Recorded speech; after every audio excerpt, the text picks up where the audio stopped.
The City of Angels is black and gold. You are listening to the Heart of LAFC podcast. And now, Joseph Zacher.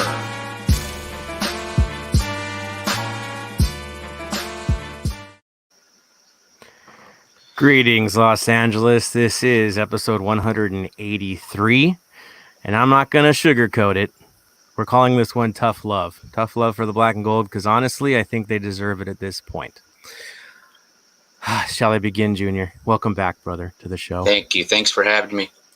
Let's vent. Complaint department. Oof. Yeah, I'm ready. I know Seattle's coming quick, but I got to get my 2 cents in because honestly, things have to get better if we're going to be the club that challenges everything, that pushes everything that we claim to be. The swagger, You got to match it on the field. So that's right. Where my head is at right now. And people are like, oh, man, is he going to go there? Yeah, I am going to go there. I have to go there. I love this team too much not to go there. There's no doubt the 3252 is doing everything we can, and we put in everything. We're there. We're always there, traveling. Every game this season, we've been traveling. We've been to every away game, right? Right. I'm not sure the rest of the squad has, and that's my issue. Okay, we're there. Are you? We were ready for the last match. Were you? That's the feeling I'm getting at this point.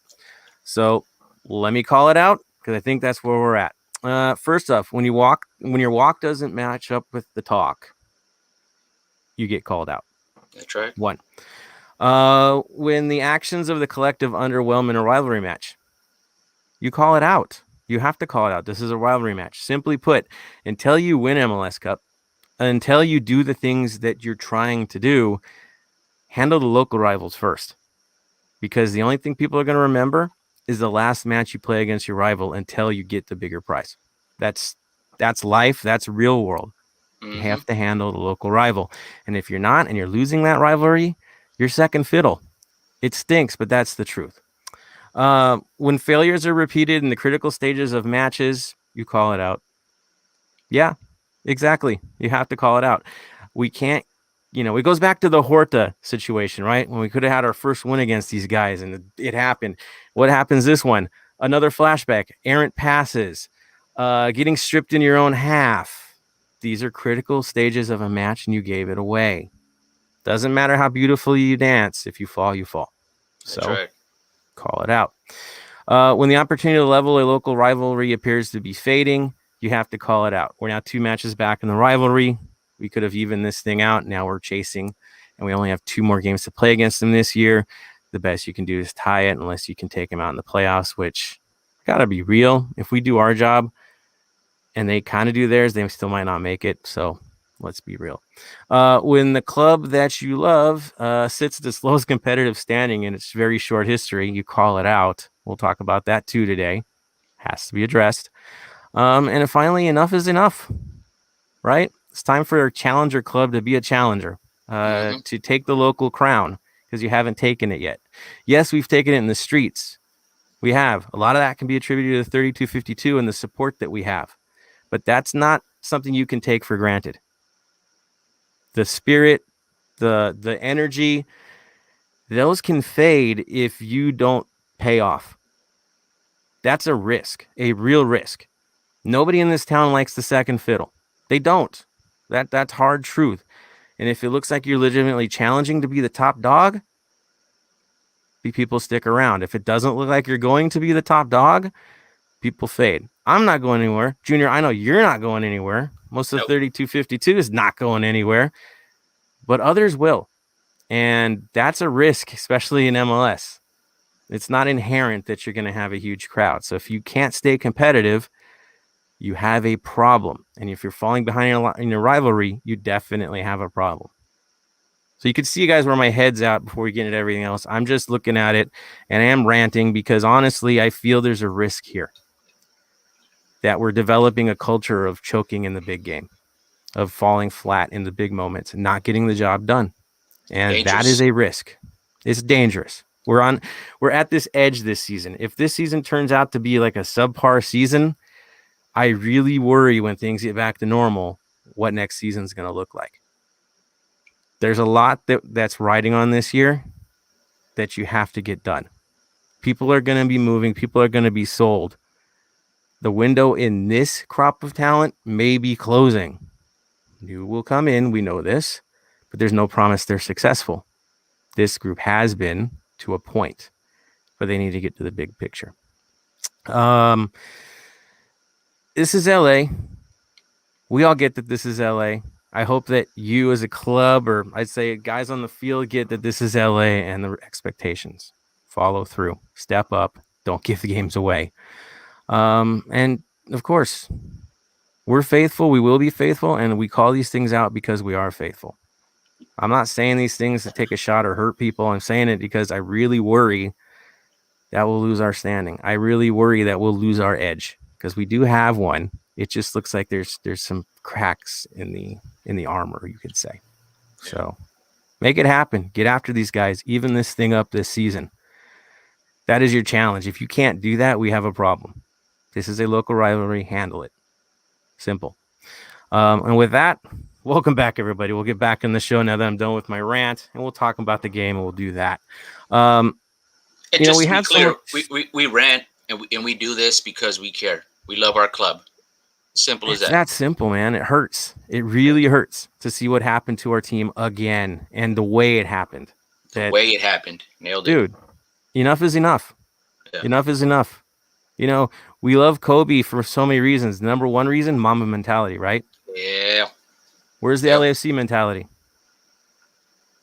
Give us the Ollie mentality if you want to call it that. But there has to be something there. You have to show a little bit of guts, right? A little bit of edge because they're showing it, right? You got to make it mean. I get it. You got more skill. You got the talent. You've got the touch. And we'll talk about the domination of the match, just not the last final third. But now you just got to get the job done. I don't care if it's ugly. Just get the job done. Mm-hmm. So there it is. This episode, we're going to do a lot like we did last episode, just so everyone knows. I think everybody likes the 3-section format, keeping it small, keeping the conversations tight, and those who are on are basically specialists for those moments. There was a good flow to it last week. I think we're going to keep it that way because honestly, I think we have fun with it. Right, Junior? You have a good time with the short burst. I have a blast. There it is. There it is. It's fun. And I will say this, the ability to have up to like 6 people on the show with me each episode is really cool, which means that some of you guys that really want to come on, that really love doing this stuff, ask me to come on. Like if you got something to say, let me know. That way we could find a way to get you into some of these segments because I know there's so many amazing voices in the LAFC faithful that I would love to feature. I think our new format gives us that shot to do that without being stuck in for an hour. So bring it, guys. I'd love to hear it. I'd love to have you guys come on. So yeah, format's going to be the same. Tonight's format, though, will include Junior to start things off. He's going to go over the Galaxy match. Second is going to be good old Punk. He's already waiting in the wings. I see him down there. He's like, I'm ready, man. I'm ready. So he'll be jumping on for Community and Vinyl. And then finally, Caesar is going to jump on to give us a bit of a crazy preview for Seattle because they had an eventful week so far. So we got to cover that too. So let's get after it, Junior. I guess we have to do it, right? We have to talk about the collapse in Carson because that is what it is. So in the lead up, just for safety's sake, everything was marketed around Carlos Vela coming into this game. Oh, Vela. He's a game time decision, but Vela versus Chicharito. Dude, this was a letdown because he didn't play, you know, and that's the nature of the beast. It's the sport. If he's not healthy, he's not healthy. It's just the marketing was really tough on everybody. It was. But we have the talent, right? And we could still battle without Vela. We've shown we can already this year. That's exactly it. We shouldn't be dependent or relying on one player, no matter how great he is. Right. The one player reliance and domination and fealty, that's something you leave in Carson, right? Yeah, that's right. That's how it should be. And we should be the collective, the one that gets the job done. The team. Right. It's like the team. I mean, that was the mindset coming into this whole thing, how this team was supposed to be built. Well, there's been a few games this season already that showed that could be there. This one should have been one of those matches as well, but we'll talk about how that didn't quite work out. Junior, who actually did make it on the field for this match? Okay, start with the bad guys.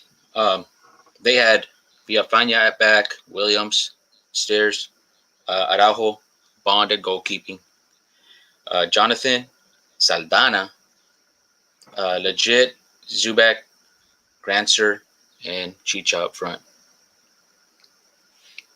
Almost the way we called it, with the exception of Zubak and Saldana. Yeah, it's the other defensive mid situation, right? Yeah.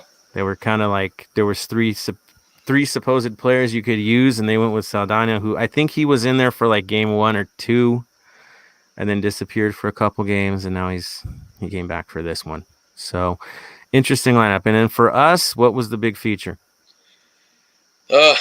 So we had Cisniagan, we had Blackmon, Murillo, Segura, Palacios, Pelesi, Atuesta, Kay, Baird, Rossi, Cifuentes.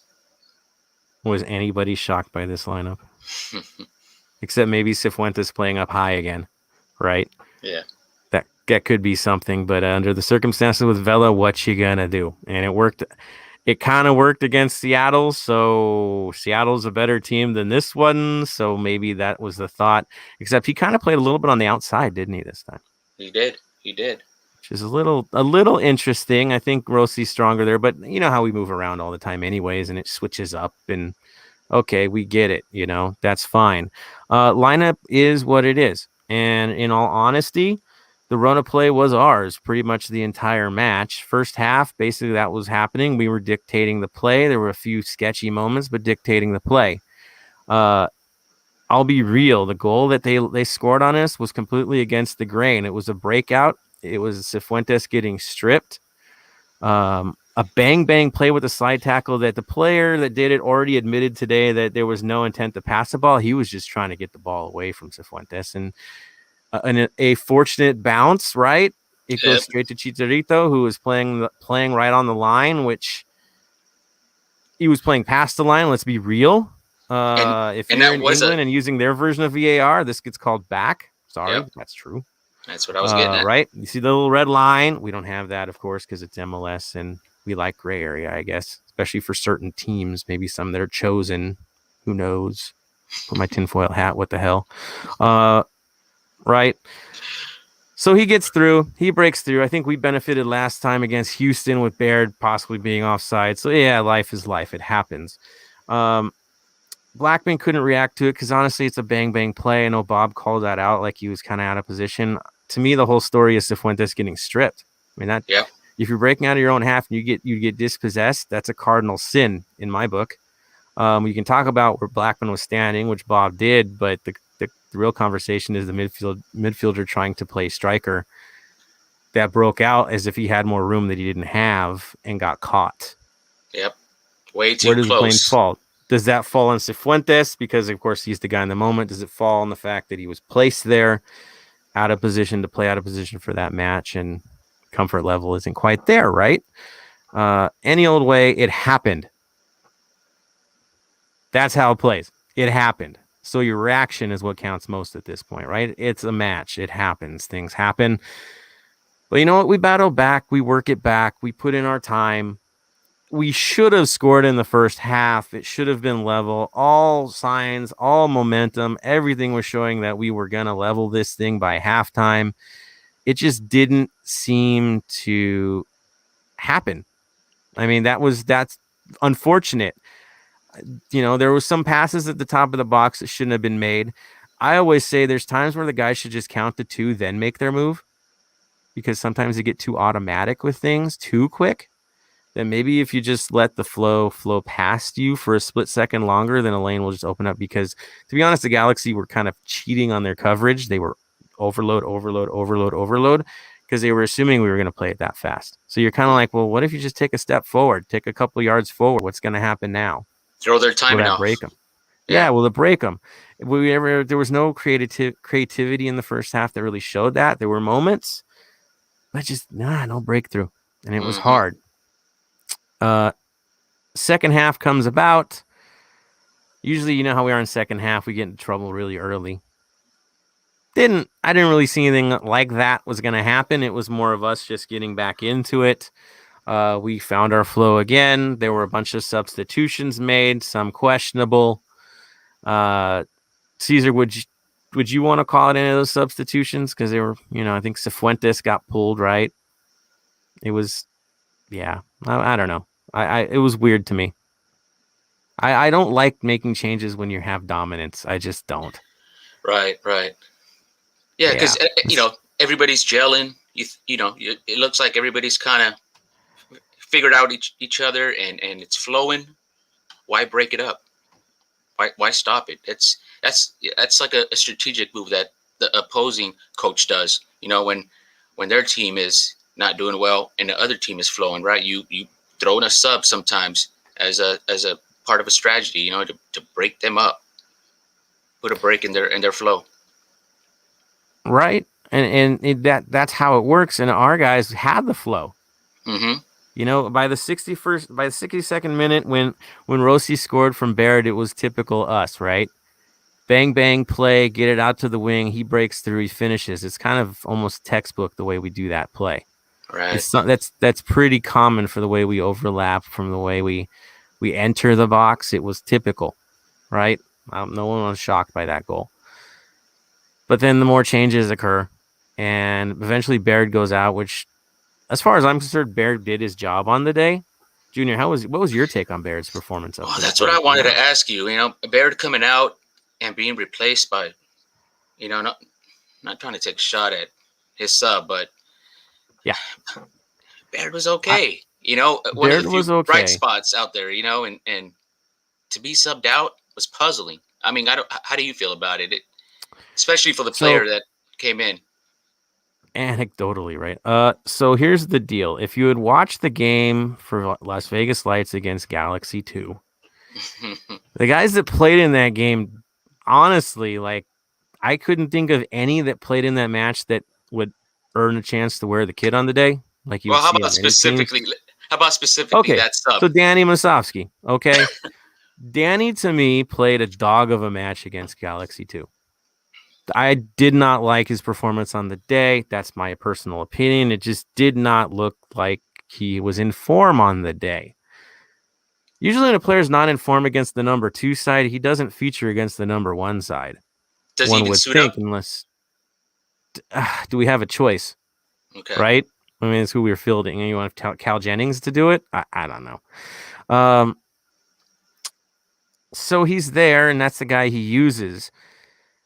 And he put in pretty much the same performance that he did against Galaxy 2. I didn't see a big change, right? Did you see him stand out at all in this match when he came in? Not at all.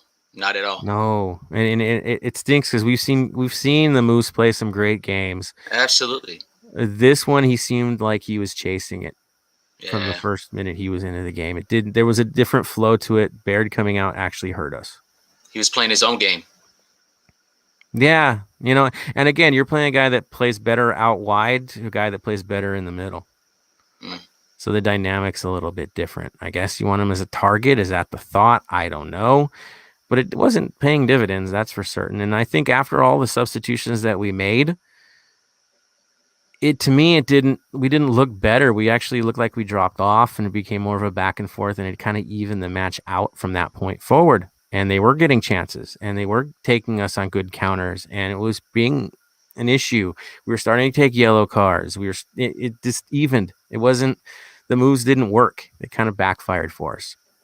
So there were still chances to me. We still could have taken this game.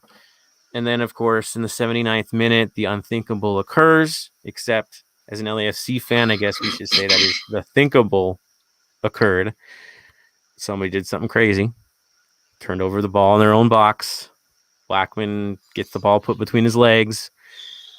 And an easy finish to the back post that Cisniega had zero opportunity to stop. Right. I mean, no fault to Cisniega. And what happens? Basically, DP's 2 versus DP 1. There's your score. 2 DPs playing, 2 goals for them. We have 1 DP, we get 1 goal. Yay. So there it is. They take the lead. Our guys at this point with 10 minutes to play are scrambling because that wasn't a part of the game.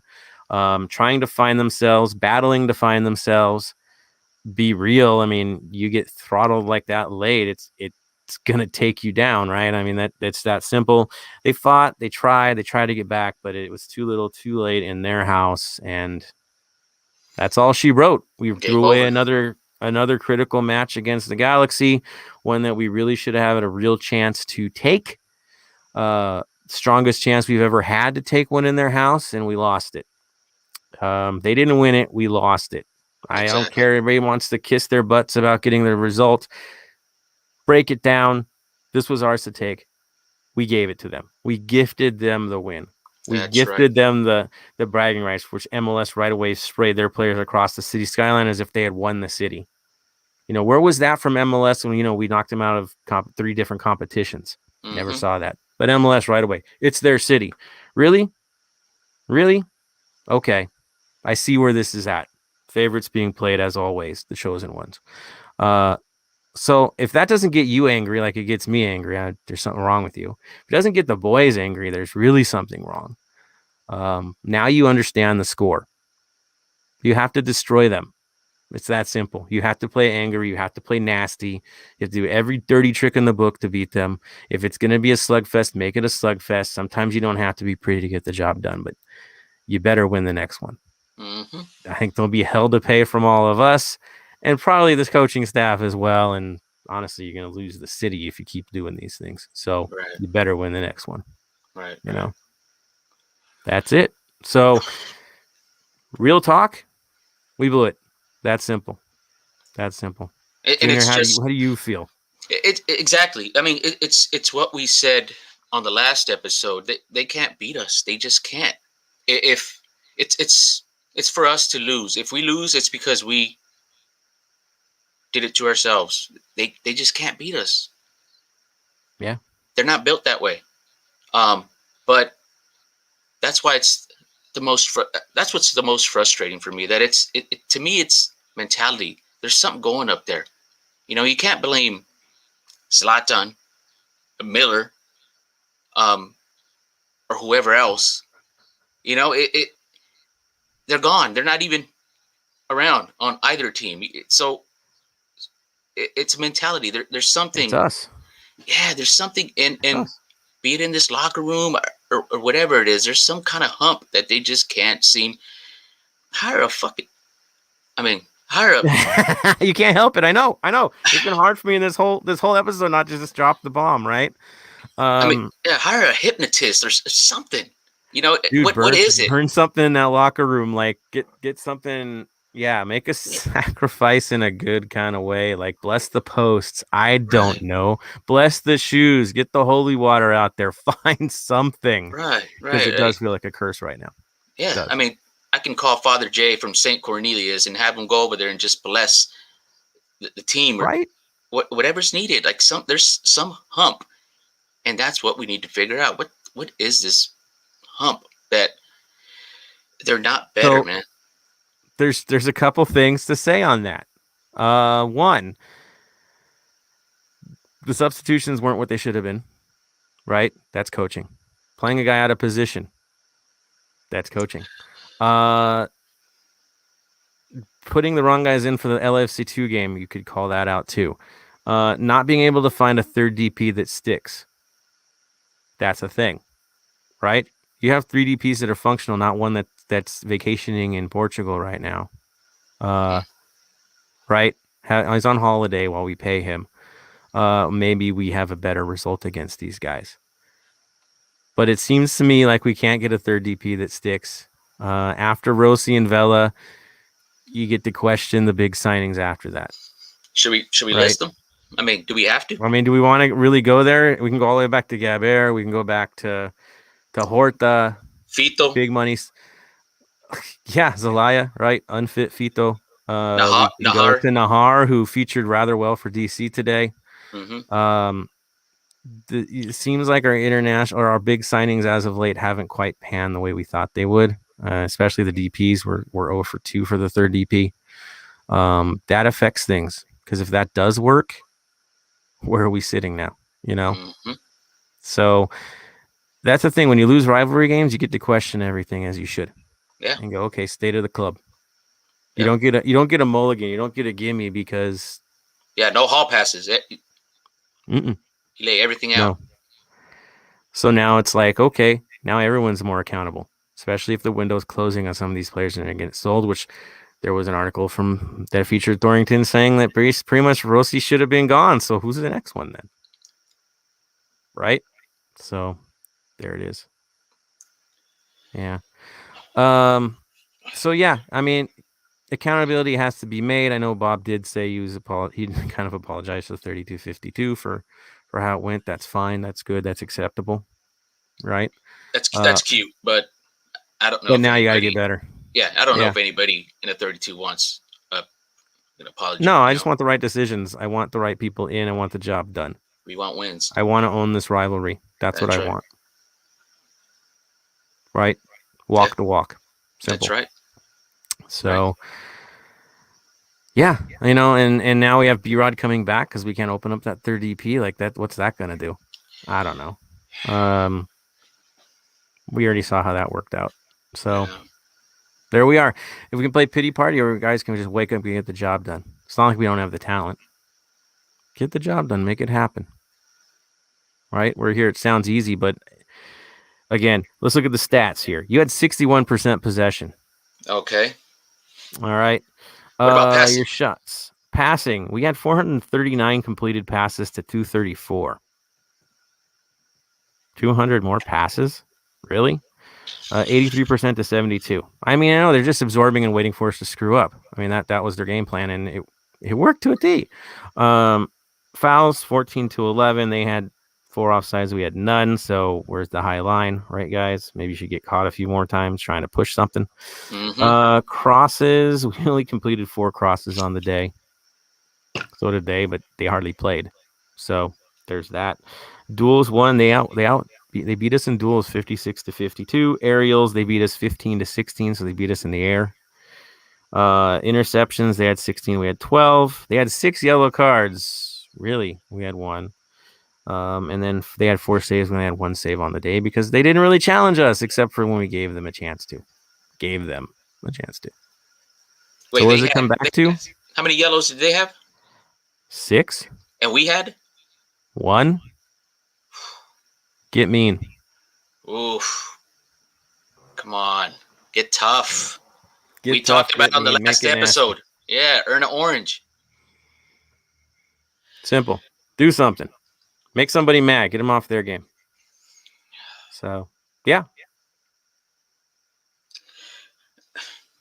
You know, can we go back to the third DP? We can if you want to. Just real quick. I don't know who it was that mentioned it. I think it's Marvin.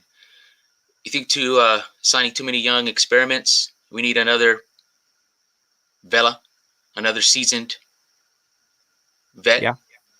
I want somebody that can change the game. Somebody proven. Yeah, somebody already weathered. Isn't that what we got BWP last year? Oh, man. What a great signing, huh? Right? He came in scoring like a son of a gun. He's playing for Columbus now. He could have been playing for us again this year. And scoring, most likely. Creating his own goals. Yep. So coulda, woulda, shoulda. Coulda, woulda, shoulda. So that's that. Get better, make motions, make moves. You should have enough show up in DP spot if you get the job done and sell B-Rod for $5. I don't care. Make a move. He wants to move on. We want him to move on. Make everybody happy. Make it happen and start making a purchase. For a bag of soccer balls? I don't care what it is. An Amazon Prime membership. I don't care. Just go, please. Like, if you don't want to be here, I get it. That's fine. Nothing personal. Just make the moves. Right. So that's me. That's what I'm saying. I know a lot of you are feeling the same pain, and we'll cover that in the comments towards the end. So I highly encourage everybody to throw their comments up there, throw their questions. So when we get to the Q&A period, we can make this one hot, crazy, and nuts. So there it is. Final hot takes from you, sir, before we move on to talking about community and getting into the next match. I'll try to keep it brief, man. We're all hot, as we should be. But trying to be optimistic, you know, the sky's not falling just yet. But as Joseph mentioned, it's a slippery slope. And if we get in that frame of mind, it's tough to dig yourself back out, and we can't allow ourselves to fall in that hole and begin to maybe lose a city, which we've already won.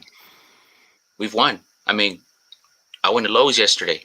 I ran into two guys with LAFC hats, and one guy who had moved to LA from DC. He was a DC United fan, and he was just hyping the team up. Man, he's like, you guys have a beautiful team.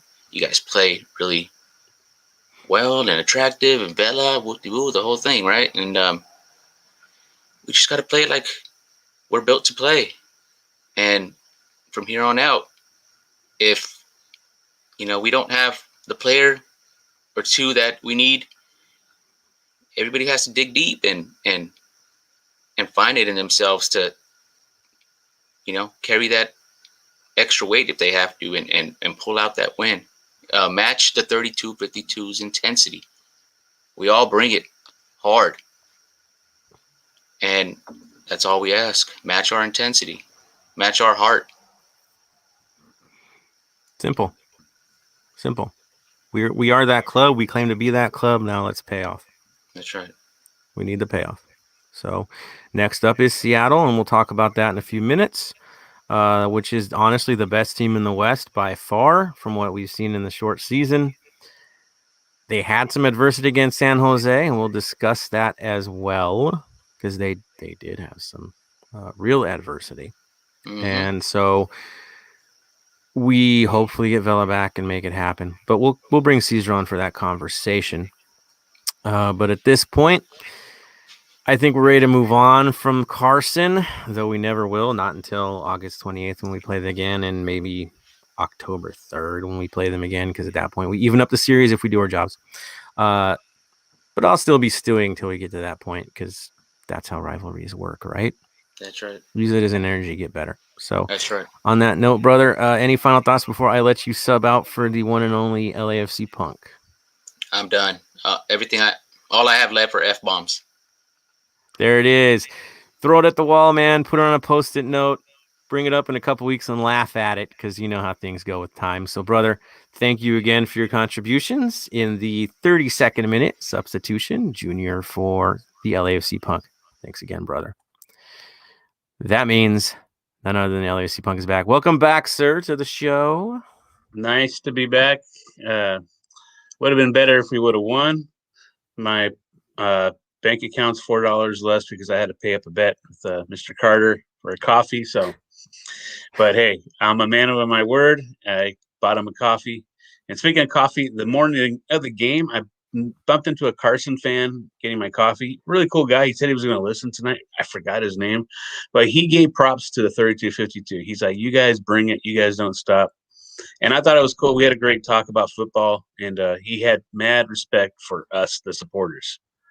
He hates the team, but he said you supporters are awesome. So I thought that was kind of cool. We had a good talk. So even though we lost, I mean, most Galaxy fans, they know. I think the reason they were acting like they won MLS Cup this last match is because they know they got away with something. I think the vitriol and the madness is because they know that they're walking out the room with a win that they probably didn't deserve. So I think they enjoyed beating us, the supporters, like, knowing that we lost the game more than beating the team. I think they got more thrill out of that. It's kind of like when the Padres beat the Dodgers. It's kind of like Padre fans act like they just won the World Series every time they beat us, but So, but hey, it's cool. We're all football fans, and it was cool having a decent talk with a Carson fan. Right. No, it's good. It's good to have friendly banter every once in a while. Yeah, critical. Keep it friendly as best you can. Represent your club. The stay golden rule does apply. So all good. Stay higher than them.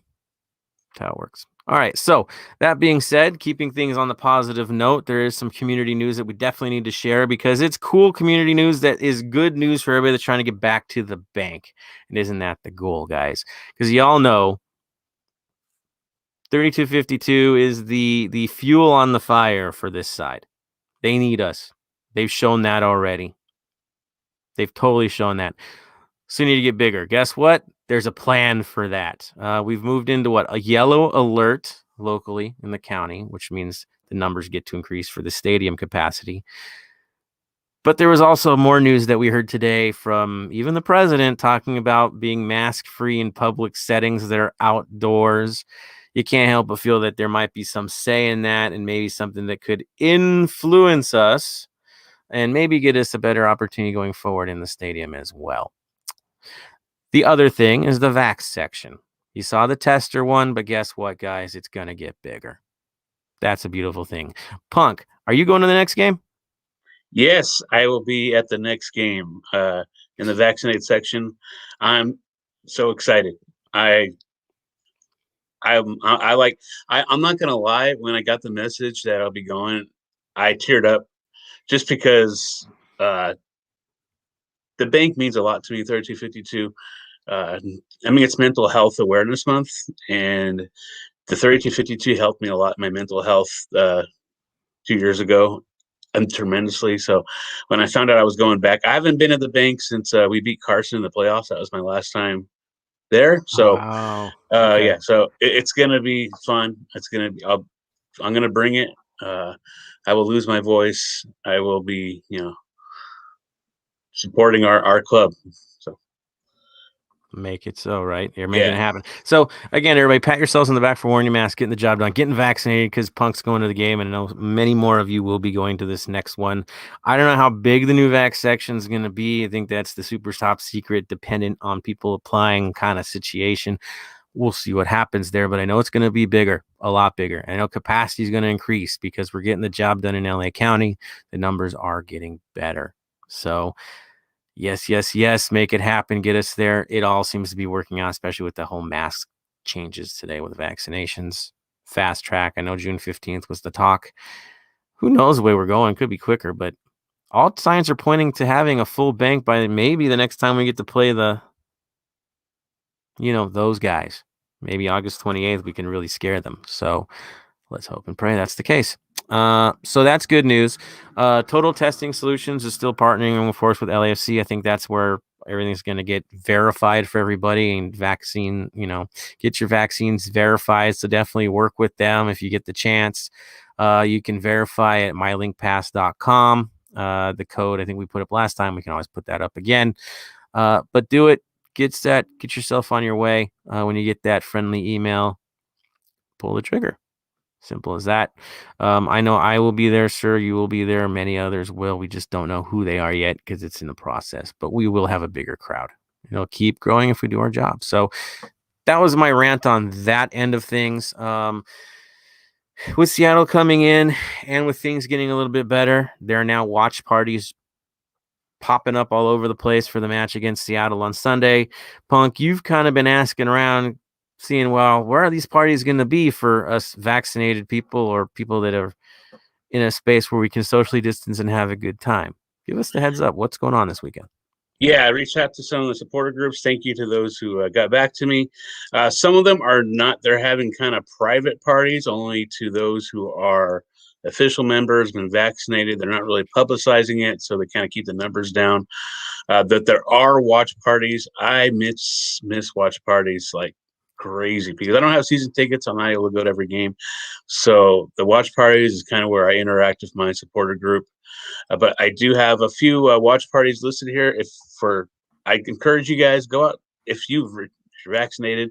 Most of these are going to be outdoors, so just keep it safe. I know D9U, they put on theirs, if you're sick, don't come.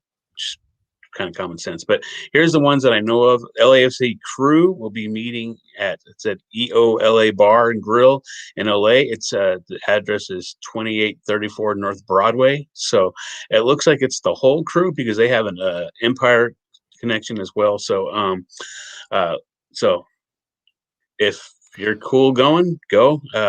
Empire Boys, I'll be at this one. We're going to be meeting at the Silver Lakes soccer fields in Norco. They have a ginormous outdoor patio area that is awesome. We'll be meeting out there. Make sure you mention Empire Boys at the front gate or you will be charged for parking. Parking is free if you're going to the watch party. Just mention, hey, I'm here with the Empire Boys.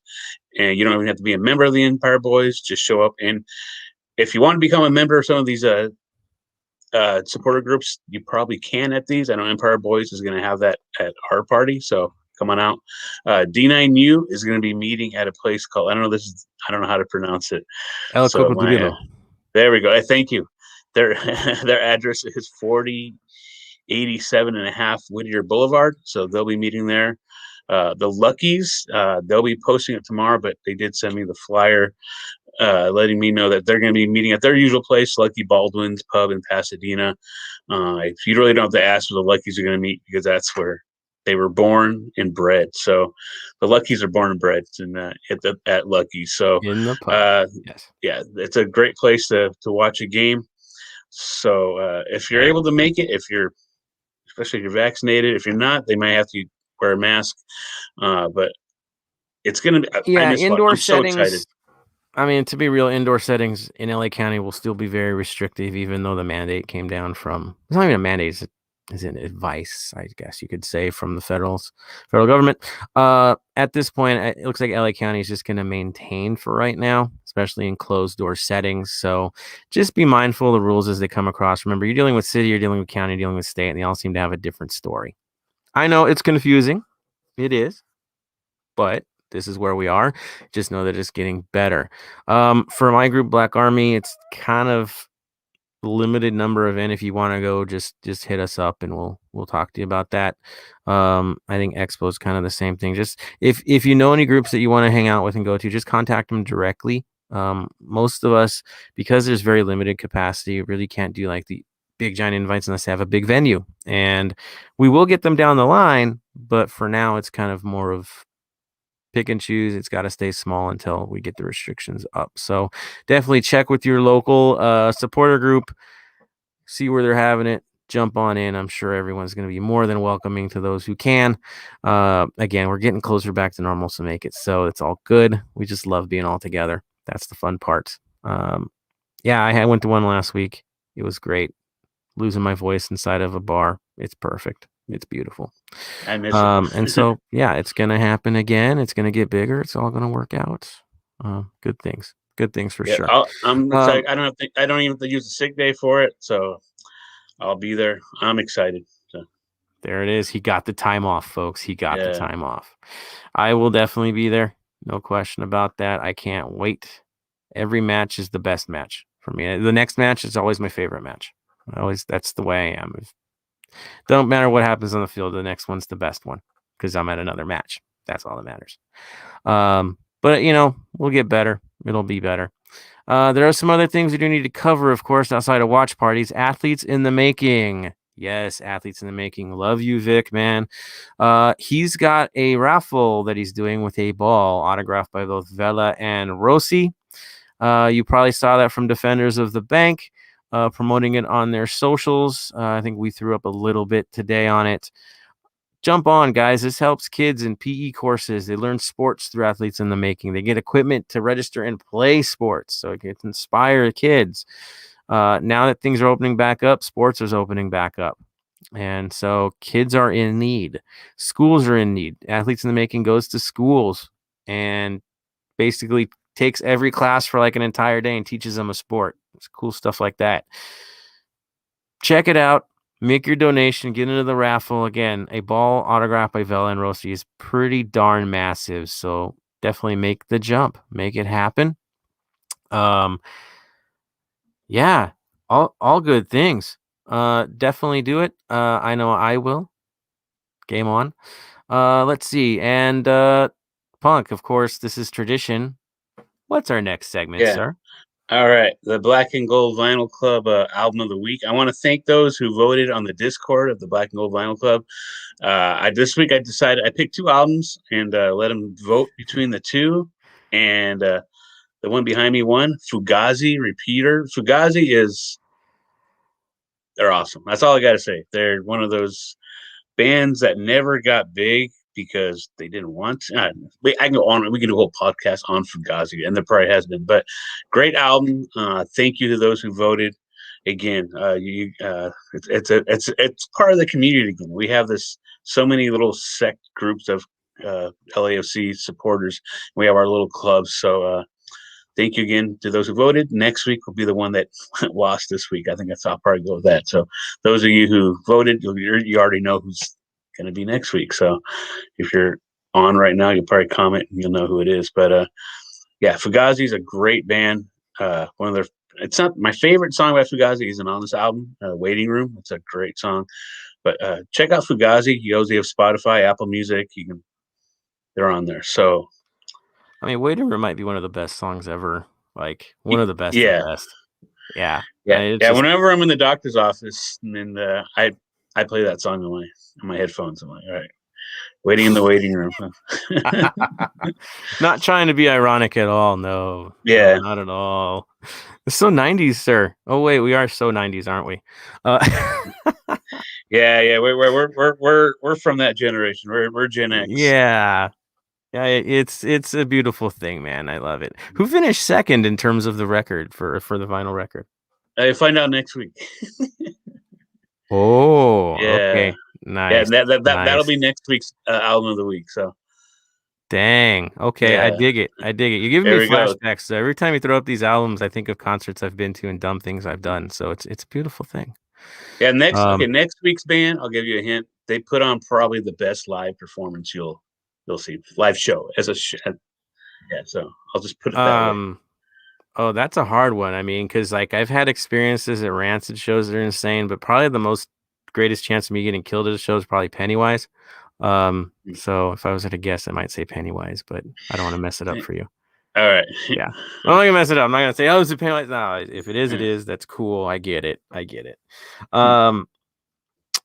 That being said, we've had a good run. We're supposed to have Caesar jump on with us to do the coverage for Seattle. I haven't seen the man in yet. Yeah, don't know what's going on there. He's supposed to jump on. I haven't heard from him yet, but game on anyway. We're going to move forward. If he can jump on, we'll have him jump on and talk about it. I did want to also mention before we talked about Seattle is the LAFC Fantasy League.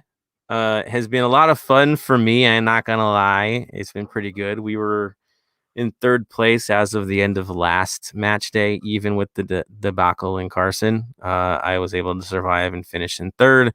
So we're still in the race. I think Martell Beard Company is right ahead of us. And this week is proving to be a little bit challenging because of the double game week, which we'll talk about with Seattle too, because they have a double game week. So good luck to everybody playing it. It's been fun. Chicolene, I'm looking at you, man. I know you're right behind me. So let the duel continue. It's cool, man. It's cool. So that's that. Punk, if you want to stick around right now and go over a little bit of Seattle talk, definitely do though. And if we can get Caesar to jump on, we'll have him jump on as well. Yeah. Right. So here we go. Seattle is us. We're dealing with Seattle. They're the rivals, as far as I'm concerned. They should be the real sporting rivals, not the ones we keep blowing games against. But this is the one that plays pretty. This is the one that plays hard. This is the one that's Western Conference champion when we probably should have been. They're the ones we're targeting. If we beat them, we go to the big show. So we faced up really well against them the last match, shorthanded, still got a draw, got kind of close. But it is what it is, right? We again always match up well against this team. We've had great wins, hard losses. It's the proper back and forth with Seattle. I can't get mad when we play these guys because I just know how good they are and how hard it is for us to challenge them. And that's natural because both teams really do have it. They do have the talent. So good things there. Now, as for Seattle, they're sitting at 4 wins and a draw. Ooh, who did that? Oh, yeah. We did that. 4 wins and a draw, looking to gain strength. They just matched their best start in club history. Real talk. This is their best start they've ever had. I know. Wild, right? Seattle, first time they've had 5 games undefeated. Interesting. They always they've earned it. Right. Usually they're 500, a little bit of 500 sneak in, and there they go. Like that tends to be what they do. Not this year. They're looking like the monster that they are. So that's scary. Yeah. Adding into it, not to scare y'all, but our season hasn't been going so great. We're 1-2-1. More questions than answers with each match that passes by. It could be one of our roughest starts in club history. I know I don't remember ever sitting so low in the standings. Do you, Punk? No, not really. I mean, we're out of a playoff spot. I mean, we're still super early in the season, but Yeah, we are but out of a playoff spot right now. it's only one winner in our first 4 matches. I'm not sure we've been in this world before. No, Pretty sure we we're haven't. used to So being top. alarm bells are ringing. No, not really. They're not ringing. There's things that Nah, irk us, as you heard earlier, but yeah, it's going to be tough. I mean, it could be a situation, again, we're playing Seattle, that there are no guarantees and you're in their house and we don't do well in their house except for, maybe opening day. So there you go. It's going to be a rough one. So that being said, let's move on. Key updates for both sides. I would say for them, the key update is the new system of play. You all saw it. It's real. Last match, they kind of messed around with it a bit, and Tolo played higher this time, right? And Roldan played on the outs on the right. Leva was in the mid, so that was a little bit of a change. Rui Diaz, you had Rowe and Dobelair. So they did switch some lineup up. Okay. Roldan was in the middle. Yeah, Roldan's doing his thing. Arriaga, Gomez, and Delem in the back for their interesting 3-man back setup. Fry was in goal. Okay. There were some subs throughout the match. Paulo came in, Smith came in, Montero came in to give him a little bit. O'Neal came in. So as you can tell, they were really shifting people around. It was kind of a move around lineup because I think they're preparing for us this weekend, so there were limited minutes. That didn't leave them unscathed, though. Maybe they were hoping to get a win, which they did. It was a 1-0. It wasn't the prettiest win for them. It wasn't something that you'd see them walk over somebody. I didn't get that vibe at all in that match. They did give up some real chances.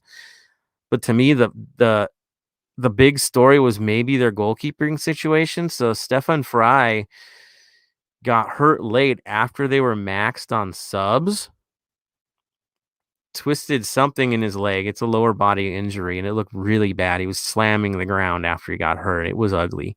And then was it who went in goal? Did you see that moment? It was nuts. No, I didn't. Yeah, it was one of the Roldans, I believe, went into goal and pulled the McGee, right? Return of the McGee. Made 2 critical saves in the final minutes of the match. One where he got his head almost knocked off. Rough, tough play, but they got through it and they won the game. They snuck by with a 1-0 victory because of late drama. Yeah, it was Alex Rosan. Thank you, Marvin. I always mess up with the brothers, but it was Alex. There you go, Marvin.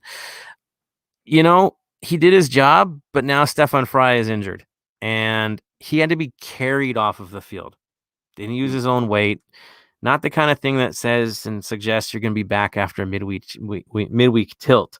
So you're kind of like, well, now what are we going to do with them? So you're going to see a backup goalkeeper. I kind of guarantee that, which is weird because we never see that. I believe it's Richie would be the guy that would come in. Am I wrong in that? I believe that's who's going to come in. Whatever it is, it's not Fry. And that's something, especially if you're going to play 3 in the back. Your goalkeeper has to be a little more active, a little more engaged, but do not bet on Fry playing in this game. I also think that the lineup that we saw against San Jose is going to look nothing like the lineup that you're going to see against us. I think it's very obvious that João Paulo, Smith, O'Neal, they're all coming back. I mean, why would they not? Leva is probably going to drop out. Lodero is back in the mix, right? Rui Diaz is going to be Rui Diaz. He always steps up against us. We know who these guys are. It's not like it's something that shocks us, right? We know who the lineup is. It's not surprising. The shocking thing will be us. What are we going to field? And that's going to be the story. Punk, do you think you're going to see a big change in terms of our lineup related to what happened against the Galaxy? I would say, knowing Bob, we all know how Bob is. Probably not, but I mean, we're all hoping for. We haven't had any Vela updates. I mean, they posted some pictures of the team training, and Vela was the one of the pictures training. So hopefully we see him, but we can't guarantee. We haven't heard nothing, so I haven't had a chance to look at the comments yet. So I don't know people probably asking about Vela, but we haven't heard nothing. I know Joseph probably hasn't heard nothing about Vela. Well, So we know as much as you do, probably most likely. we know enough to know that he's in full training. He was in full training. We know that he's not wearing any sort of brace or coverage. He looked like he was out there doing his thing.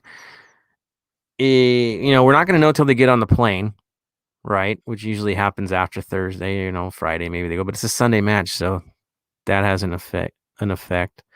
I have a funny feeling he was saved for this match.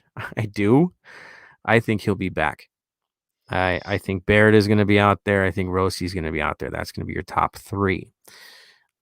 Bob likes his consistency. So the midfield, I would say, is probably going to be Latif. It's going to be K. It's going to be Atuesta. Maybe Sifu for Blessing, but I don't think so. He has his people he trusts, and that's how he plays them, even though it would be kind of cool to see Cifuentes do his thing out there.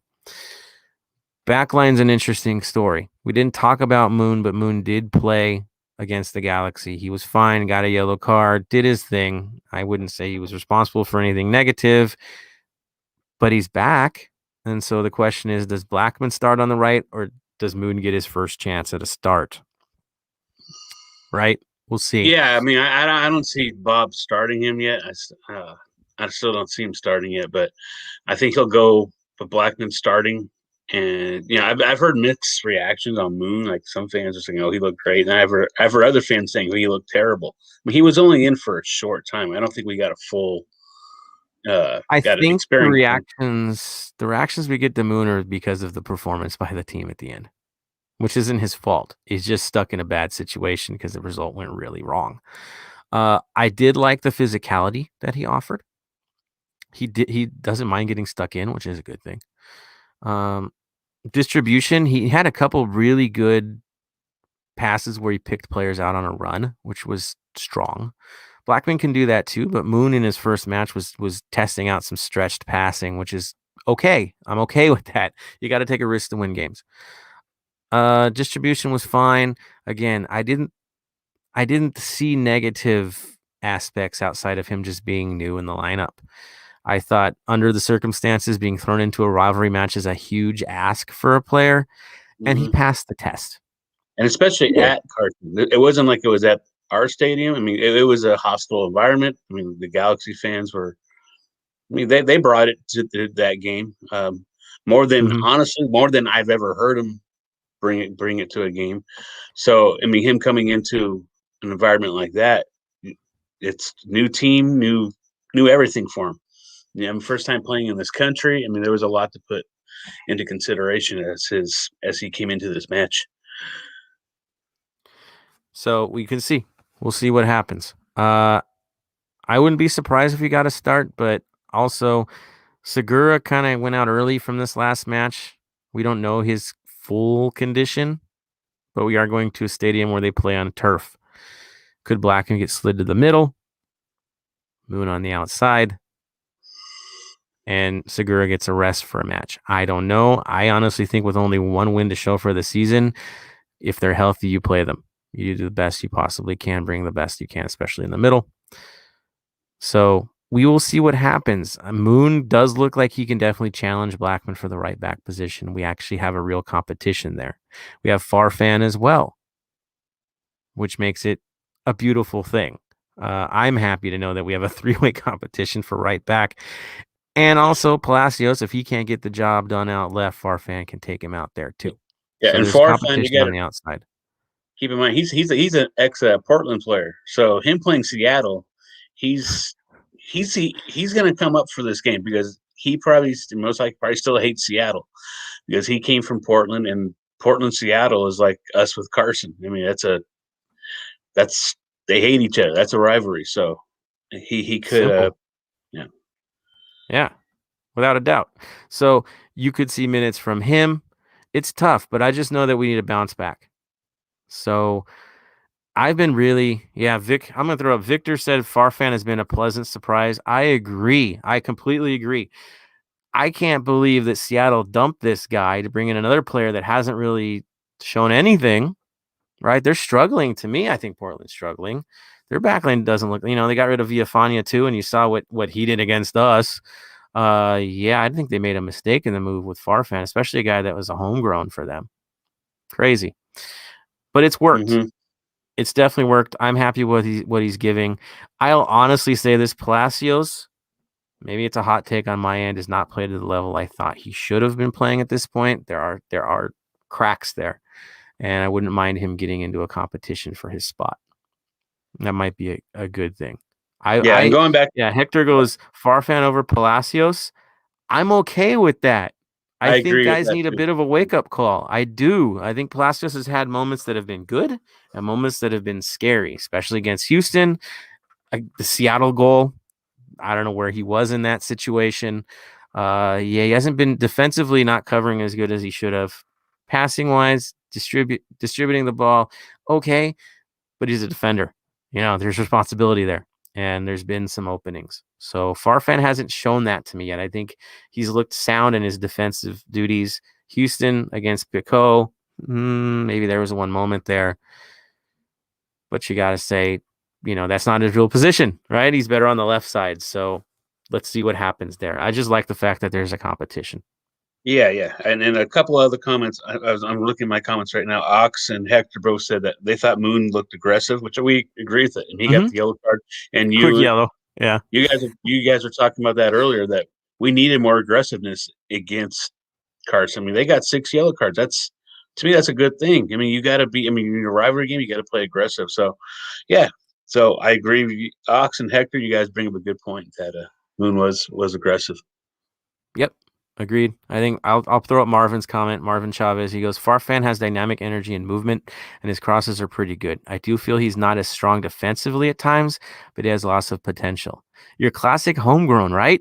He's showing that that's where he's at, but I really do think that he could challenge Palacios. I do. If Palacios goes down, I feel confident with Farfan out there. I'm fine with him out there.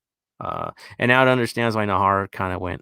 Even if he got healthy, why we let him go, because he cost a lot. And we have guys that have been brought in that are better, let's be honest. So, yeah, it's good to have the competition, but we should have it outside. Our defensive situation hasn't been always stellar on the outside, so that's fine. That's good. Center back situation. I mean, I was so mad about Murillo in the last game. I was kind of like, send him to Vegas. That's how mad I got in the moment there. Of course, that's a rush of blood. That's not making sense. That's pure emotion. But I was like, send him to Vegas so he gets it right. No, it's a mistake. It happened. We have to move on. We have to get better. And he has to redeem himself. And Seattle will be a fine way to redeem yourself, sir. So I can't see him not getting in the lineup. And secure, if he's healthy, he starts. If he's not, Blackman slides in. And then you could have the Farfan versus Moon battle. So backline's a little unstable because we don't know Segura's situation 100% yet. Forward situation. If Vela can't play, Punk, what do you think they do? Where are they going with it? Oh, right now we've had a Rossi. All of a sudden his name. I was about to say his name from Beard. But our third, most likely right now, I would put. My mind just went blank all of a sudden, man. I was reading the comments and then. You know what? Knowing that it's 3 guys in the back, I might want to see something crazy and hungry like a Torres situation. They aren't planning for him. To get him out there to run one out, maybe that could shake things up. I think Baird and Rossi are your given. They're out there no matter what. It's the third man in. If it's not Vela, Moose hasn't really shown it yet. He hasn't owned it. Jennings hasn't really gotten the shot. We've seen him for a little bit. Palacios, if he does, he withdraws a little more, so he's kind of not the guy pushing the envelope on this, and we've seen it can have negative impacts. I feel that Bob feels the most comfortable with Palacios. He does. But you got to wonder about the young kids, right? You got to wonder if Torres gets his shot. You gave him a shot against Portland, and he did okay, right? Now, they were saying Opoku, but I think didn't Opoku get injured or against Vegas? I heard something about. Yeah, I mean, you haven't heard about that, yeah. Yeah, so Opoku's been good if he's healthy. So, yeah, that would be interesting. It would be cool to see the kids. I mean, we haven't seen the kids up this season yet. So it would be nice to see Torres get some minutes. I mean, he looked good last season, so it would be nice to see him come back. So, yeah, let's Yeah, see. Marvin just said he was injured he in the confirmed it. Vegas game in the 30th minute. Yeah, So, he went down. He went down early. Moose did score on a penalty in that game, if that means something. Against Sacramento. But yeah, he went down. He went down in the 30th, and they had to take him off. So again, taking you off in the first half suggests something not so great happening. So I pray he's Opoku, okay. that's Larry's guy. Larry, like he's a big Opoku fan. So I am too. yeah, I'm good. I like Opoku. He can slide in better than Cifuentes in that role. yeah, I agree with that Really, for sure. really. So we'll see if Opoku's healthy. Maybe he plays. I just pray it's Vela that Yeah, we've that's waited what we long all enough. want. Yeah, Return of the King. Here we go against those guys. Run a play, dude. Expect it to be an open battle. Nobody's parking anything. Again, we go to war against these guys. We step up, they step up, and it turns into the class match of the week every time we play them. That's fine. I'm good with it. I love rivalries like this. It's proper. So predictions, we're not crazy enough to make those on this show. It's more of the lineups and what we think. I think you're going to get a barn burner is what you're going to get. I think we're going to step it back up again. I think we're going to rebound from this last ugly match and give it to these guys because they're not going to park it against us. They're going to come at us, so we'll get our openings and we can pick our places and hurt these guys. And they can really hurt us. We all know Rui Diaz. So yeah, he's. I mean, we shut him out, but he's had a good season. I mean, he took. Wait, did he score 2 or 3 against Carson? I think he scored twice against Carson a couple weeks ago. So 2, yeah, okay, that's what I thought too. Yeah, but he's been playing a Rudy Diaz season, and we can. I mean, we know what he's done against us. He scares us. We can't let him scare us. We were able to shut him down last time. If we can do it again, we can beat these guys. yeah, We I got to just think show. it's a different kind of rivalry with them. We do step up on that team. We show up for that one, and I think we'll show up again. I'm confident we will. It's just we're in their house, and that makes it tough. With that, let's see. Anything else you want to add on the Seattle, or just let this rip? We know these guys all too well. Let's bring it. Let's bring it. on All right, Seattle. which means we're going to bring all you guys. Throw out your comments, get crazy. Let's make it happen. I'm just going to go in reverse, and it might be chaotic, but let's hear from all of you. Let's see. Let's push back all the way. This is fun to do, isn't it, Punk? To see where we're at. And it goes back to the madness against Carson. Roberto, you're the first up. We go back to the Carson situation. It says it's frustrating. All these LA casual watchers are annoying. They're like, oh, Chicharito. It's like, dude, this guy just came here to retire. Dude, did he create anything on the day? No, he doesn't create things. Like, we know that. You have to give him the opportunity and he gets it. I'll say my mom was watching the game and she turned the sound off because she was tired of hearing Chicharito every 5 seconds because they're like, she didn't get it. She goes, he's not doing anything. Why do they keep talking about him?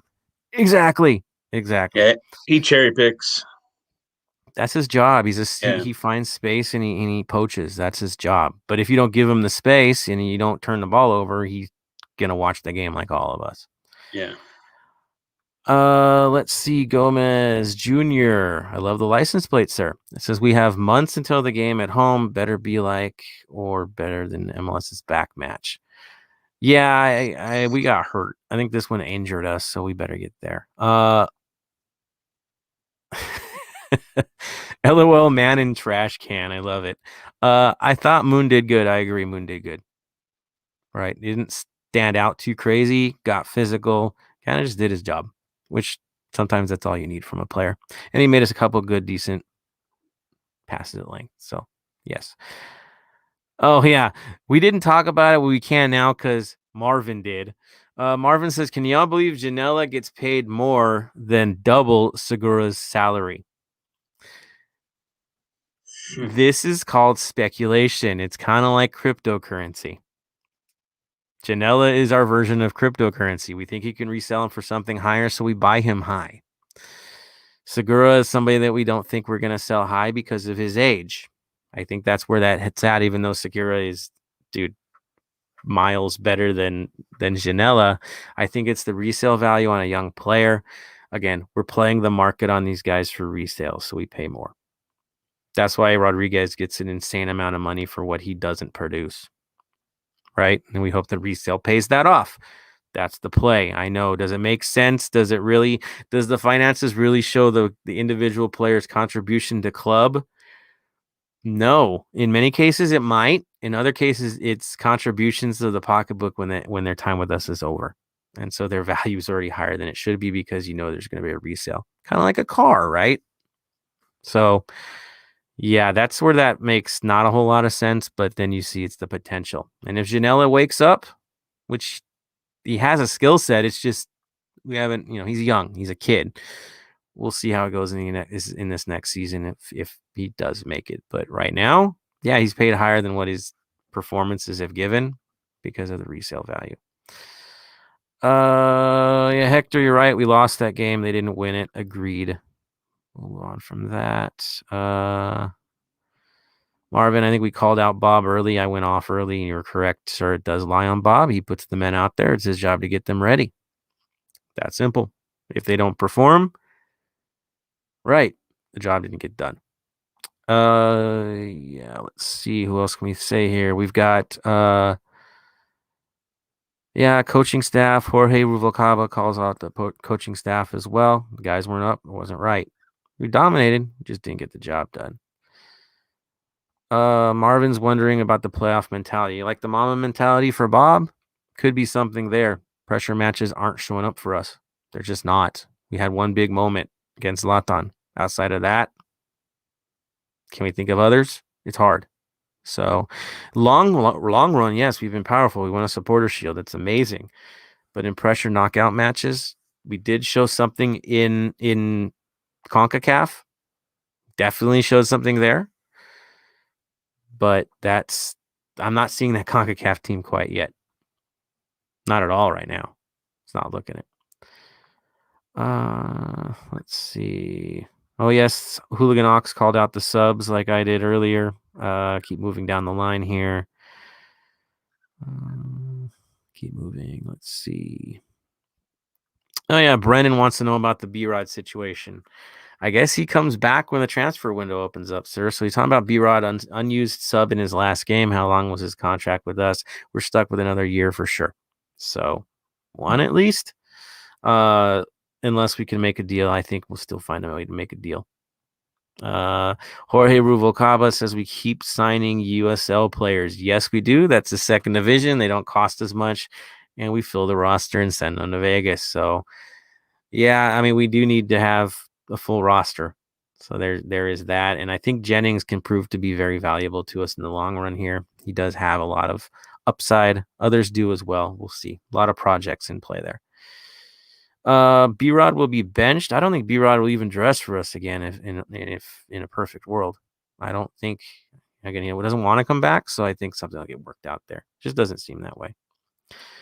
B-Rod from Hector Gonzalez. If B-Rod does come back, should he play in the midfield? Well, I'll be honest. He plays way better if he's in the midfield, but in a system that has 4 or 5 midfielders. That's what he does with Uruguay. He's more withdrawn. He gets an extra 10 to 15 yards to approach anybody, which then he hits you at speed. We don't play that system. And I think a lot of the shot on B-Rod is because he is playing out of his natural role where he's comfortable, which a player should be versatile. Let's be real. But I do think that wing isn't his specialty. He's just training into it. And I think that's why we run into these moments, because you see ball skills good. Vision is good with him if he has space to do so. But wing has been a dog for him. It has. But if you get him back into the midfield, more space, I think you'll see something special from him. It's just our system doesn't quite match his approach. Oil and water. I think that's where we're at with him right now, which is sad because he's a very high-skilled player. Let's see. We have Roberto Espinoza. B-Rod, man, is what happens when agents get in their heads. I don't think there's ever a player that hasn't had an agent in their head to help them in their business. That's why they're there. They're there to pump their guy up and move him on. B-Rod came here on a mission. He knew his mission wasn't here. This wasn't the end game. It was definitely a stepping point. The problem is your stepping point falls apart when you have to fight for minutes just to start even in MLS. So does that earn him a trip to Europe? I guess it did in this case, but now he might be coming back home. So there we are. Marvin, signing too much. He says, we're signing too much young experiments. We need to make some solid, proven players with experience. So if you listen to John Thornton's interview, I think it was in the Atlantic, I'm probably misquoting. He mentioned Ajax and the vibe that they bring off and how their ethos is we don't buy stars, we make them. Dortmund's kind of got that mindset too. And I think the way MLS operates and how limited the budgets are, our mindset is pretty much the same thing. We're going to make stars, or at least be a halfway house for stars, future stars, which is B-Rod's situation, right? So I think that's ethos of club, where we're at. Personally, I believe, since this window appears to be looking like it could be closing soon with Rossi and Atuesta possibly getting sold, we need a cup. We need it now. I'm more than willing to see an older player come in that can tear things up, because in case you haven't noticed, guys like Nani and others are thriving in the league right now, and that would be kind of guys that would do things for us. I like to have a showpiece player. That would be cool to work with Vela. I know Agüero is the name everybody keeps bringing up. I just don't know if we can afford him or if he's even going to leave Europe. I'm hearing Chelsea now. So I don't know. If we could lure that guy away, it would be an absolute coup, and we would walk over everybody. So there's that. I'm rooting for it 100%, like most of you guys. Moving on to Ox. He was talking about B-Rod. Let's move away from the B-Rod situation.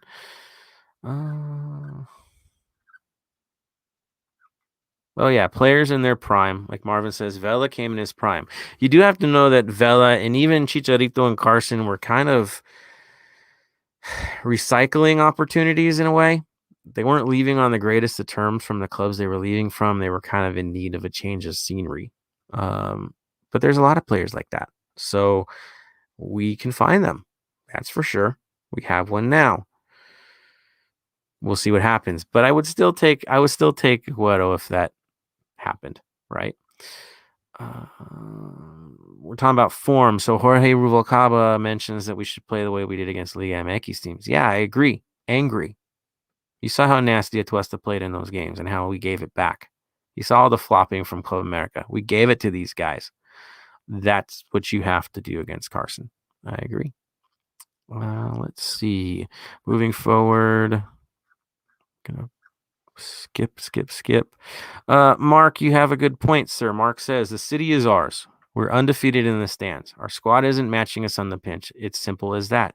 I think that's where we're at. We know in the stands we own it. We know in the streets we own it.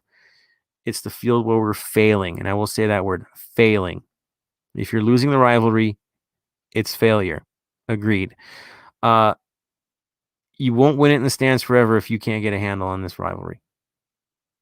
We'll be here. 32-52 is not going to fade. We're going to do our thing. But random dude on the street, yeah, that's a hard battle to keep, especially in this town. Moving forward. Sad news from Brendan out of Australia. He says, looks like international travel for me won't happen until 2023. Yes, COVID's keeping our good buddy away, man. But we can't wait to get you back here. The door is open. We're just waiting. We'll get you back home. Your second home. Back in the stands. That's for sure. Let's see. I know Punk was talking about it, guys. In terms of information, who gets to go to the games, I don't have anything. You know, it's right now. It's yeah. We'll wait for the emails to know who else is going. Moving from there, we talked about Fugazi. Rastagari says, yeah, Fugazi repeater. You're right. I love it. Good choice. Punk, good choice. Everyone who made the choice with the Vinyl Club, well done, folks. Fry injured. We did talk about that. That's huge for us, to be honest, with the three-man defense. That's going to stand out. Other things. Hooligan Ox says, rolled on. Yeah, which one is the player to watch out for? Both of them, right? Both of them. O'Neal's the guy to watch out for this year. This guy doesn't do anything like scoring wise, and all of a sudden he's become a threat because he's allowed to move forward. So I'd say watch out for O'Neal on the back post. We're not the only one that he hurt. So that's real. And Rui Diaz is, of course, danger man. So, yeah, the Roldan, Alex Roldan, both Roldans, consistency is what they do. That's the whole lineup. That's Seattle. They are kind of the juggernaut, and we're the ones trying to challenge for that. We got a ways to go, though, to get there, but we're not that far off. Any other ones? Opinions on Moon, Marvin Chavez, Roberto Espinoza, all giving good reviews towards Moon, which is why we said, yeah. Mark said Moon did dump the ball. He did, but your decision making in a dump situation is clear, right? When in doubt, out. I think I heard that as a child, and we didn't go there. So, Hooligan Ox likes the strategy of subbing Moon in for Blackman as the game goes on. I think we all can live with that. We love Blackman, and I don't blame him for the first goal. And yeah, real talk. He does do well against teams like Seattle, so he'll step up. Roberto Espinoza says Moon looked like he had something to prove. He definitely does. Remember, he's a national player for South Korea, and if you don't get minutes and you don't feature, you lose that role. He has something to play for. So, yeah, he definitely has something going there. His aggressiveness is good. It's probably a lot of a Vela situation where he's meeting with him on this, and he's got good mentors within this club. I like the hunger too. I agree. Victor earlier mentioned that Farfan was a pleasant surprise. I agree. We talked about him earlier, so we're going to keep running through comments. The predictions. So Baird, Rossi, and Moose are the predictions from Roberto for this match. That is if Vela doesn't play. I think if Vela can, he starts. Nestor called for Opoku if he's healthy, right? If he's healthy. If not, no. I called for Torres just because I want to shake things up, and I feel like shaking things up after what we just went through. But man, I really need Vela out there. Let's see. Last ones. We're getting close to the end here. Moving. Ooh, there's a good one. Mark Lopez is calling clean sheet. I wouldn't put it past Cisniega this year, and we haven't really talked enough about Cisniega this year. Let's just say it. He's been Mr. Consistent for us back there. He hasn't shown liability. Right, Punk? Mm-hmm. Yeah, I think this sounds crazy. I think there's less pressure on him this year without the goalie controversy. I think he's more comfortable. He doesn't have that back of his mind thinking, oh, I could lose my job. I could not be in there next week with Vermeer out. He seems more not confident. He looks more relaxed, more comfortable. I think he knows the job is his. He knows it's his job to lose now, and he's the starter now. And there's no going week by week going, okay, am I going to play this week? Am I not going to play this week? I think he looks more comfortable this season. He looks more confident. He's because of him, we're probably not 0-4. I mean, Austin, he's made some big saves this season, so he's been on kind of O'Neal's goal. Like the last time he played Seattle, he got the first stop. He still got into it. Yeah. I know. I like what Seattle. I like what Cisniega is doing. He does look like he's comfortable in the role because he knows he's playing every week. I agree. I think it's consistent play time makes you a better goalkeeper. It's proving itself right now. I'm happy. I really don't think we need to make a move for anybody in the moment. I think Romero, I know he got shellacked by Galaxy 2, but if you watch the game, it wasn't on him. The kid's got it. He does. He can be a definite understudy under Cisniega. It's good if we have a guy that's playing competently and young at the same time. So I'm in Cis's camp right now. San Cisniega, more power to you, sir. Let's see, put on a show against Seattle. Hector, this is interesting rumor. I haven't heard anything energy on this one, but here it is. Hector Gonzalez says, I heard LAFC is interested in Buffon. What do you guys think? I don't want a Vermeer Cisniega situation. Interesting we were point. Just talking about that. That's funny. Okay, so Buffon, as much leadership as he has, he's very old. I know it's Buffon. I know I get it. He's an amazing player. But he's past those prime years. And do you really want to throw another old guy into the mix that kind of stunts Cisniega's growth at this stage? No. I honestly don't, unless there's a problem. And I don't see this making much sense. I'd say look back to New England Revolution back in the day when they brought in Walter Zenga. Entertaining, fun. What's he going to get to you at the end of the day, though? The long haul, I don't think Buffon's the right choice. It holds us back long term. So my vibe, but I get it. Dude's a superstar, international superstar. He's been amazing through the years. Great leader. I get it. But yeah, he'd come to retire. Let's be honest. Hooligan Ox is kind of calling out Vela a little bit. He says Vela needs to step up, make up for the lost time. He needs to earn that check, especially for what he gets paid. Let's go. Okay, so I'm going to jump on this. Sorry, Ox. I can't attack a guy for getting hurt. I can't. He didn't want to go out of the game in that moment, but he was really hurt. Vela wants to be back in. Vela wants to step up. If you know anything about Vela, the man's a competitor. He can't take the fact that Chicharito is ahead of him for the goal race. He wants to be the MVP. He stated as much. I think when the man is healthy, you're going to see an angry Vela. He had to miss this. You know, it was killing him to miss that match. I think even for him being a game time decision is because of his own drive. Right? He'll be back. He'll be strong. He'll be angry. We're going to get classic Vela. I'm looking forward to it. Marvin brings up LV Lights, and yeah, I guess we can touch on LV Lights a little bit. LV Light's problem looks like the players don't know each other. There's no chemistry and general lack of talent. Their defense and passing are no good. Yeah, honestly, it was hot garbage against Galaxy too. Terrible. First half was all right, feel each other out. Second half, man, they basically bottled it after falling behind, and it made me angry, and I'm not even a Las Vegas fan. To me, I'm like, if you're going to wear those colors, you got to fight for those colors. I know it's not black and gold, but when you're wearing the colors on the day, dude, realize you're representing a city. It's not just getting a run out for training. I know the systems are identical because it is kind of like our feature side. But for those who are paying season tickets over there, for those who are putting the time in to make that club happen in Vegas, fight for them, man. Like, it's kind of an extension of our own reputation if you don't. Put it in, make it happen. I know you want to step up. The best way to stay home and not have to go on these road trips is to kill it with that club. So kill it with that club, make it happen. I think there's talent there. There's some injuries I think they've got early, but I think it's simply because they haven't really connected as to the fact that they're playing in the USL, and USL is a lot better than people think it is. The step between MLS and the USL is not as great as you think it is. So yeah, I think the intensity needs to match what the rest of the league is doing, and guarantee you the USL teams, when they face Vegas, are looking at it as, oh, we're playing LAFC in a way, and let's take it to these guys, right?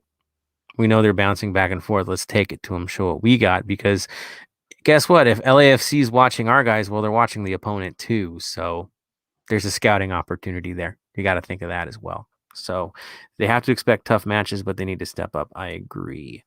In terms of coaching with Chirandola, I mean, he's following our system here. He's got to work on those guys. Oh yeah, the Buffon rumor just kind of ran through. I see that.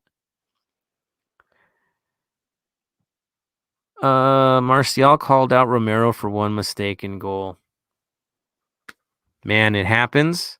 First one I've seen from him. I really didn't see many mistakes in the Galaxy 2 match because he got throttled. But yeah, I think he was caught up. So there's got to be some work at play there. Definitely, he's going to get better before he moves up with us and gets play time with us. That's why one more reason why Cisniega has to step up and not lose that job, because he's got a real understudy behind him that needs more time this season. That's for sure. Victor, exactly, dude. USL is fire. It's highly underrated and it keeps getting better. And in case you guys didn't know, Victor's out in Omaha supporting the Bujos. It's pretty cool, man. I'm going to actually go visit Victor when I go on my wild road trip during our 3 weeks off. So I'll go check out a USL game with him. Maybe we'll get a Midwest pod while I'm on the road trip. So, yeah. USL is getting better. There's a lot of talent there.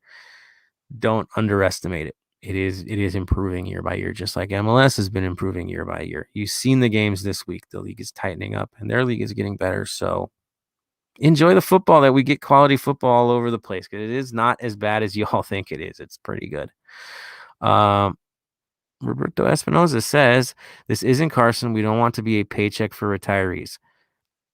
Agreed. It has to be the right fit. It has to be the right fit. I would take Aguero because the guy's an angry kind of player and he'd still show up. Others, maybe not. I wouldn't want to go the Miami route and bring a bunch of brothers to play together. And yeah, my old buddy is the coach kind of situation. Long term, that will crumble. So no, our program is right. We just need a little bit of experience to jump in with the young kids to get us across the line and win some trophies. Right. Any final comments? Oh yeah, Brennan. In case you guys didn't know, USL is on ESPN Plus. You can watch all the games. So watch them. Check it out, especially Vegas, to see what our guys are doing. Go for it.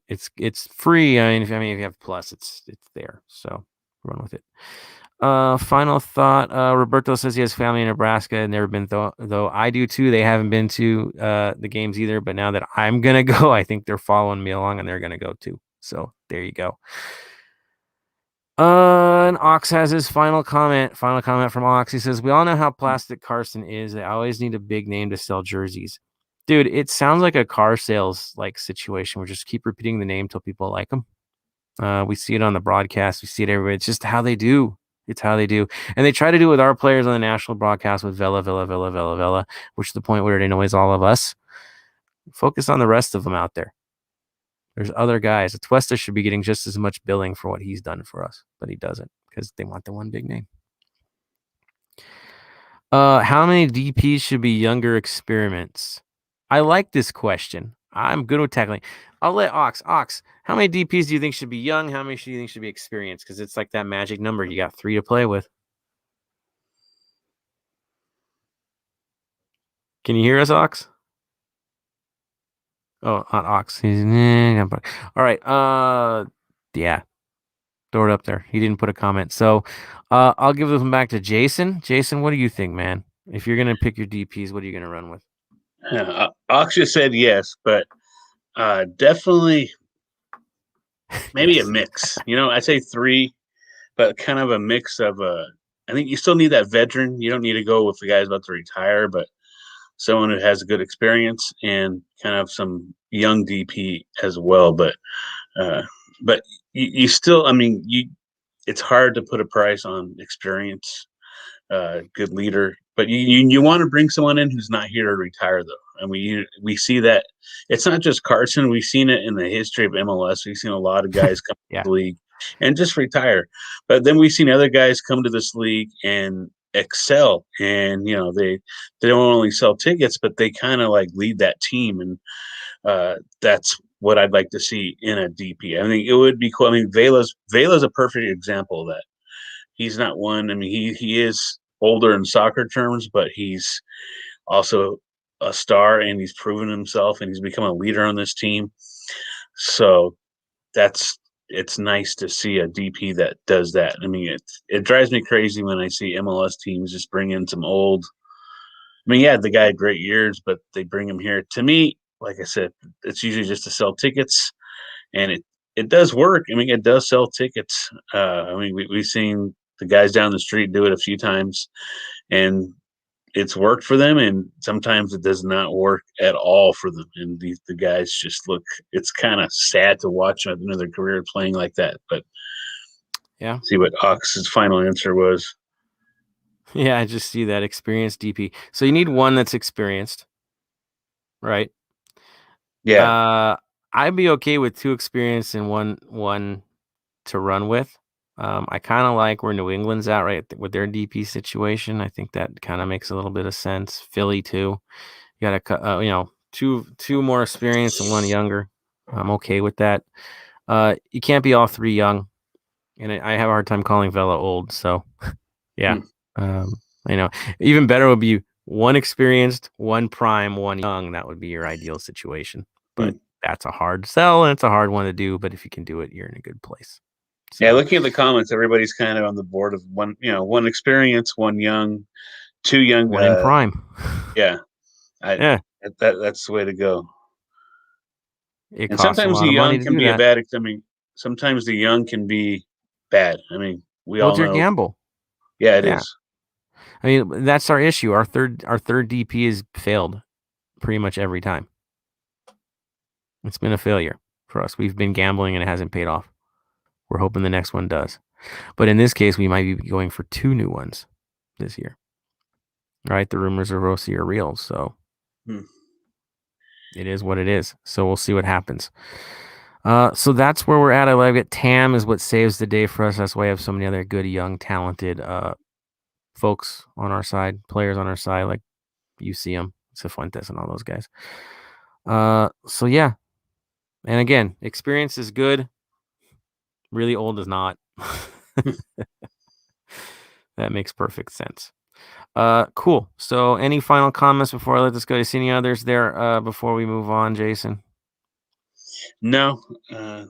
I think all we're right. good. Thank you everyone for putting it in there. I'm going to tell you guys, put them in early. Send me emails on it if you'd like to, from the Heart of LAFC, so we can throw it in there. If you ever want to come on the show, let me know as well. There are questions. Where's Caesar and Christine? Well, Caesar had a game tonight. He's going to try to sneak on, and Christine's on the road because I think she's playing in the Bay Area tomorrow. So they're traveling. There it is. And yeah, right now, basically, I can have up to 6 people on with me. So if you're going on and you're looking for that moment, that chance, hit me up. Our segments give openings. So dig it. Love it. Thank you, everybody, once again. Final thought before we move on, Jason. My final thought is, hey, let's get ready for Seattle. I'm ready. We got to bring our A game. It's in Seattle, so I'm ready for the match. Let's have fun. Have fun at the watch parties. Be safe at the watch parties. And let's go. Let's go. There it is. There it is. Let me see. Who else do we have here? Let me go. I'm jumping on. So I'll give my moment as well here. I like how Roberto's is stuck there. Younger experiments and all that. So I'll throw my comment out there. Final thought of my day. 1, get better. Get over Carson. We got to move on. We don't have time to dwell anymore. I've said my piece. I'm moving on till the next time. We got to play them. It's time to focus on Seattle and get ourselves right. So when it comes time to August, those guys were a speed bump for us. Get moving. Get people back. On our end, keep our noses up, but demand better. You should demand more from your club. That's a sign of health that you demand more. Expectations are a good thing. So let's maintain those expectations. And again, push the club to be what it says it's going to be. If we're a challenger club, we got to challenge. And we can challenge beyond this town, beyond Southern California. Own your rivalry, but then push it forward. So that's where I'm at. Again, for everybody, keep your chin up. Go to those watch parties if you can. Wear the mask if you need to, right? We're not over it yet. We'll get over it. Follow through and, of course, get your vaccinations. That's critical. Final note. Let's do this. Let's get 3 points against Seattle. And, of course, stay golden.